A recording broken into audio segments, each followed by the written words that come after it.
Ever since these speakers appeared in the background of my SmartMe Fan 2S review, I've received a ton of questions of the unique looking objects in the video. So today it's time for a new Bluetooth speaker review. My name is Sebastian from TechCentury and I'm here to help you make the right purchasing decision. Welcome to my full review of the UBPLUS Eupho E2. Before getting started, I want to mention that UBPLUS sent out these speakers for review, but that doesn't affect my judgment, as you will see in this video, where we'll also talk about the bad stuff. Starting off, the Eupho E2 was originally a Kickstarter project, with the speaker being available for around $99. This price has been pretty consistent ever since, and they are still available today from Amazon.com for this price. I'll leave my affiliate links below where you can check out the different colors available.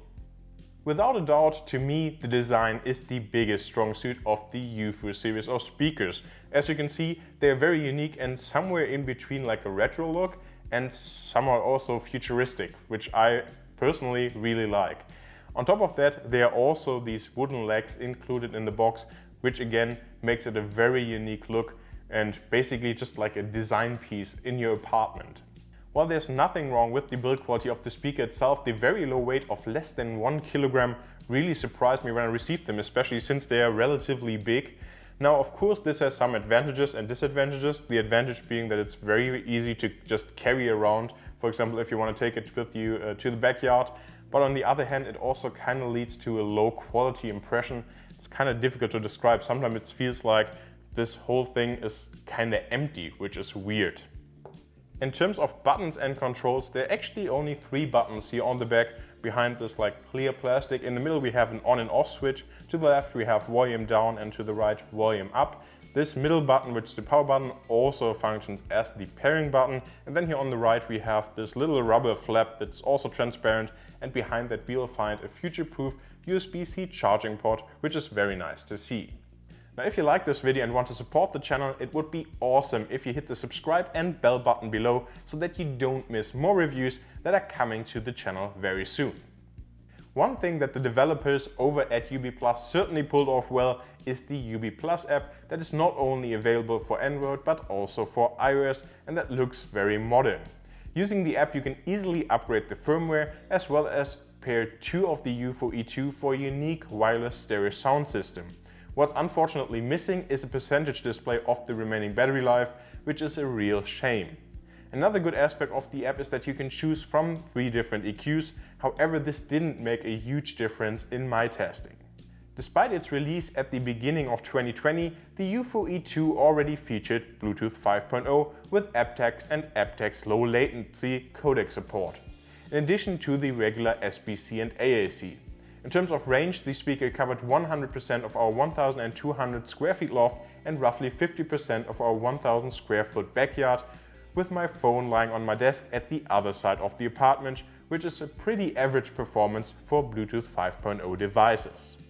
Now, while the speaker itself is relatively big, the battery on the E2 somehow isn't, with only a capacity of 2,200 mAh. The Soundcore Motion Plus, for comparison purposes, that is like 1/4 of the size, already has a 6,700 mAh battery, so this is very surprising to see that the battery here on the UBPLUS is this small. When it comes to battery life, UBPLUS claims it can last up to 30 hours indoors at a moderate volume, which is like a really weird statement. As usual, I of course did my own battery test with the speaker at 50% volume to see how the manufacturer claims hold up in the real world, and my E2 turned off after around 26 hours, which is not that bad considering the small battery. Now, of course, the sound quality is the most important aspect of any speaker, and I have to say that the Eupho E2 sounds good, but not really spectacular. In the Kickstarter campaign, UBPLUS really seemed to stress how much bass the speaker can produce, and in this aspect the UBPLUS definitely doesn't disappoint. This, however, comes at the cost of mids and highs, which are lacking in clarity and also separation. Maybe this is caused by the fact that the speaker only features a single huge driver that's basically responsible for all the frequencies, and that there is no separate tweeter. Maybe this would have fixed the issue.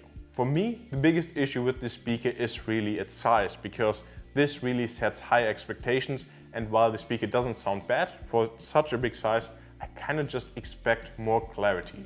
But now it's time for my verdict, and even in 2021 the UBPLUS Eupho E2 can still be a good purchase if sound quality isn't like the #1 priority for you. For me personally, the E2 has become more of a design element in our apartment, similar to furniture, which I just really like to look at. If you want to get the best sound quality in a compact size, the E2 certainly isn't the right choice for you. But if you're looking for a speaker that looks unique and that you can take outside in the backyard with you, it is quite convenient with the included legs that are included in the box in many cases. Also nice is the fact that it already features a USB-C port for charging, which is super convenient. If you have any questions or requests for product reviews in the future, please leave them in the comments below, where I'm there to answer all of your questions.